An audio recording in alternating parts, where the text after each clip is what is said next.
ദൈവത്തിന് പ്രസാദമുള്ള പ്രവൃത്തി എന്താകുന്നു? അപ്പോൾ കർത്താവ് പറഞ്ഞു, ദൈവത്തിന് പ്രസാദമുള്ള പ്രവൃത്തി ഒന്നേ ഉള്ളൂ, ദൈവം സ്വർഗത്തിൽ നയിച്ചവനെ വിശ്വസിക്കുക. ആരാ അയച്ചേ? എന്നെ. അപ്പൊ എന്നിൽ വിശ്വസിക്കാൻ ദൈവത്തിന് പ്രസാദമുള്ള പ്രവൃത്തി, മറ്റൊന്നും ദൈവത്തിന് പ്രസാദമുള്ള കാര്യം നമ്മൾ ദൈവത്തെ കോപിക്കുക. അച്ഛൻ ഞാൻ ഒരു കാര്യം പറയാം, നമ്മൾ കുരിശുമൂട്ടി വണങ്ങുമ്പോൾ, നമ്മൾ പെരുന്നാൾ കൂടുമ്പോൾ, നൊയമ്പ് ചെയ്യുമ്പോൾ, പിന്നെന്താണ് റാസ, ഇതെല്ലാം ചെയ്യുമ്പോൾ നമ്മൾ ദൈവത്തെ നിഷേധിക്കുക, ദൈവത്തിന് കോപം ഉണ്ടാക്കുക, നമ്മുടെ ജീവിതത്തിൽ ദൈവത്തിന് ക്രോധം, ദൈവത്തിൻ്റെ ശത്രുത്വം വർദ്ധിക്കുക. ഇത് പാവങ്ങൾ അറിയുന്നില്ല.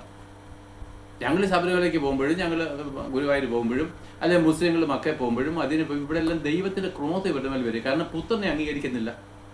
ദൈവം സ്വർഗത്തിൽ നിന്ന് വിട്ട ക്രിസ്തുവിനെ അംഗീകരിക്കാതെ ഓരോരുത്തരും താന്താൻ്റെ വഴിയിൽ മറ്റ് അന്യ ദേവന്മാരെയും ദൈവന്മാരെയും അല്ലെങ്കിൽ ദൈവങ്ങളെ ആരാധിക്കുമ്പോൾ ദൈവത്തിന് നമ്മുടെ മേൽ കോപം ഉണ്ടാകും.